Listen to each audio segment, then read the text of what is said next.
मंगलवार व्रत कथा। एक गांव में ब्राह्मण रहता था। उसकी कोई संतान नहीं थी। इस वजह से ब्राह्मण दंपति काफी दुखी रहता था। संतान प्राप्ति के लिए ब्राह्मण दंपति ने हनुमान जी की पूजा करने का फैसला किया। ब्राह्मण वन में जाकर हनुमान जी की पूजा करने लगा और उसकी पत्नी ने घर पर ही मंगलवार के व्रत करने शुरू कर दिए। ब्राह्मण की पत्नी प्रत्येक मंगलवार की शाम हनुमान जी को भोग लगाने के बाद ही भोजन ग्रहण करती थी। एक दिन ऐसा हुआ कि ब्राह्मण की पत्नी मंगलवार को ना तो भोजन बना पाई और ना ही हनुमान जी को भोग लगा सकी। उसने प्रण लिया कि वह अगले मंगलवार को हनुमान जी को भोग लगाकर ही अन्न ग्रहण करेगी। वह 5 दिन तक भूखे प्यासे ही रही। लेकिन छठे दिन वह भूख प्यास को सहन नहीं कर सकी और बेहोश हो गई। हनुमान जी उसकी भक्ति को देख रहे थे। उसकी सच्ची निष्ठा और लगन से प्रसन्न होकर हनुमान जी ने उसे दर्शन दिए और कहा कि जल्द ही उसके घर में संतान की किलकारियां गूंजेगी।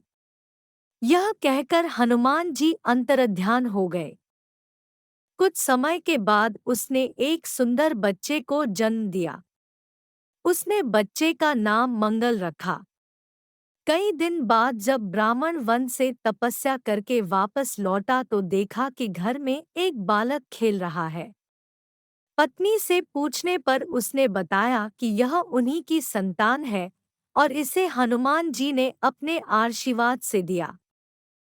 लेकिन ब्राह्मण को अपनी पत्नी की बातों पर विश्वास नहीं हुआ और मन ही मन उसे विश्वासघाती समझने लगा।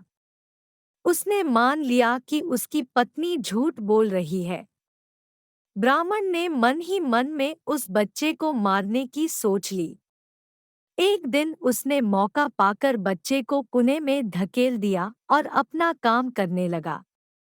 लेकिन जैसे ही ब्राह्मण ने पीछे मुड़कर देखा तो वह बच्चा खेल रहा था।